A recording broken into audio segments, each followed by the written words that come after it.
हाय भैया, हम सिंगर रूपेश सिंह रउआ सबन के हाथ जोड़ के प्रणाम करतानी। जेही तरह रउआ लोगन हमारा सब एल्बम के प्यार दुलार देले बानी जा, वही तरह एहू सावन के एल्बम के रउआ लोगन प्यार दुलार दी। जौन एल्बम के नाम हो कांवरिया बम बम बोले। ए एल्बम के राइटर बारी हमार लेखक संतोष तिवारी जी और साथ में विवेक विनायक जी। आज हम अपन रिकॉर्डिंग पिया म्यूजिक से स्टार्ट करतानी, जौना गीत के रउआ लोगन लाइव देख सकतानी हमार चैनल वीडियो का बादशाह रूपेश सिंह पर।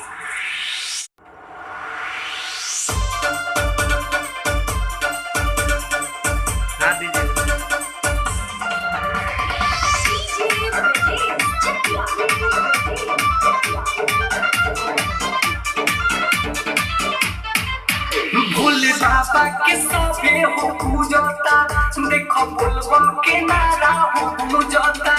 भोले बाबा के सभे हो पूजता, देखो बोलबम के नारा हो पूजता। हो सभे चल ढाले होले होले, कांवरिया बम बम बोले, आकाश में देव भर डोले। भोले बाबा के सभे हो पूजता, देखो बोलबम के नारा हो पूजता। भोले बाबा के सभे हो पूजता, देखो बोलबम के नारा हो पूजता। वो सभे चल डाले होले होले, कांवरिया बम बम बोले, आकाश में देव घर डोले। भगवान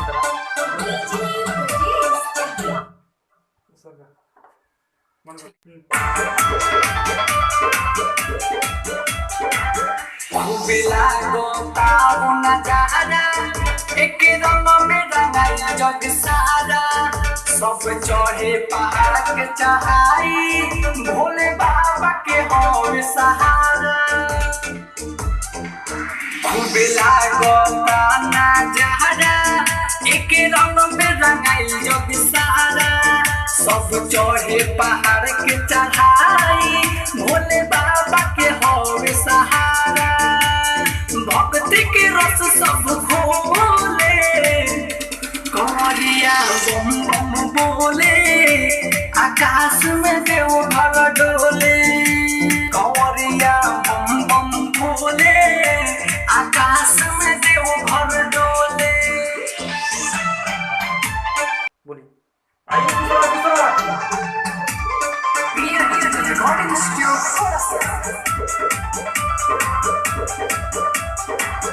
देव घर में बाजता देखो रूपेश सिंह के हो गाना।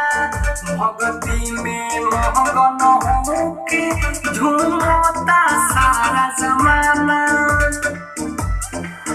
देव घर में बाजता देखो रूपेश सिंह के हो गाना।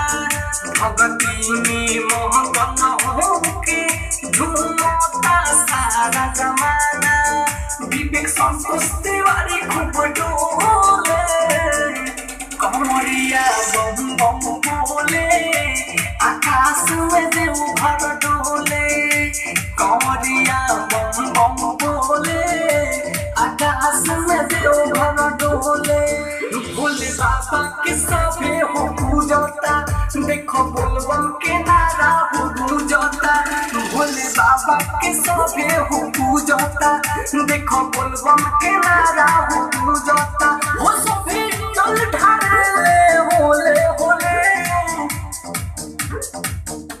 कांवरिया बम बम बोले, आकाश में देव घर डोले।